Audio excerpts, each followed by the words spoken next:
ముందు పెట్టారు, ఇక్కడ మ్యాజిస్ట్రేట్ రిమాండ్ ఇస్తేనే జైలుకి వెళ్ళింది. ఇందులో ఇల్లీగల్ ఎక్కడ ఉంది అసలు? బేసిక్ గా ఇందులో ఇల్లీగల్ అనే పాయింట్ ఎక్కడ ఉంది?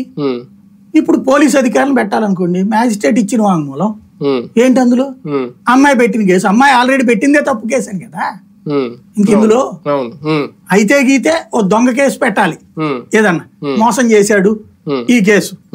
ఇప్పుడు అందుకని అడ్డం తిప్పారు సాక్షిని, దస్తగిరి టైపు కథ ఏదన్నా నడపడానికి చూస్తున్నారు. కానీ వైసీపీ అధికారులు ఉన్నప్పటి నుంచి కూడా అంటే ఇది హనీ ట్రాప్ గా చూడాలో లేదంటే నిజంగా ఈ పార్టీ ఈ తరహా, ఎందుకంటే అప్పుడు ఆయన ఏం పేరు పృథ్వీరాజ్ దగ్గర నుంచి మొదలెట్టుకుంటే తర్వాత మాధవ్, అంబటి, అవంతి ఇలాగ ఇప్పుడు అధికారంలో లేనప్పుడు కూడా మన కూడా విజయసాయి రెడ్డి గారి పేరు లేదంటే దువ్వాడ శ్రీనివాస్, ఇప్పుడేమో ఈ కుక్కల విద్యాసాగర్, చివరికి ఆయన తీసుకొచ్చి సజ్జల దాకా లింక్ పెట్టడం, అంటే ఏదో ఒక ప్యాటర్న్ లో వెళ్తుంది తెలుగుదేశం పార్టీ. వైసీపీ ఈ తరహా పార్టీ అని ఒక బ్రాండ్ వేసే ప్రయత్నం కనిపిస్తోందా స్పష్టంగా? మీకు వాళ్ళది ఫ్రమ్ ద బిగినింగ్ ఏంటంటే క్యారెక్టర్ అసాసినేషన్ ప్లానింగ్ లోనే ఉంటారు.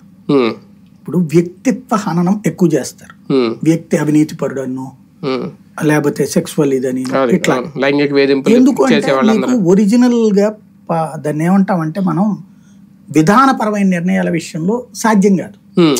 విధానాలు సూపర్ సూపర్ సూపర్ అని స్టేట్మెంట్ ఇవ్వచ్చు, ఆ ఇచ్చినటువంటి స్టేట్మెంట్లకైతే గనక అసలు తెలంగాణలో తెలుగుదేశం ఓడిపోనే కూడదు, 5 సార్లు ఓడిపోదు కదా, ఆంధ్రప్రదేశ్ లో మధ్యలో ఓడిపోకూడదు కదా. విధానపరమైనటువంటి పరిపాలనాపరమైనటువంటి గొప్ప విశేషం అయితే 99 నుంచి 2004 ఫస్ట్ ట్రిప్ గెలిచింది, 95 నుంచి 99 ఎన్టీఆర్ దగ్గర నుంచి తీసుకున్నది పార్టీ, 99 2004 ఫస్ట్ గెలిచారు, మళ్ళీ 2014 19లో గెలిచారు.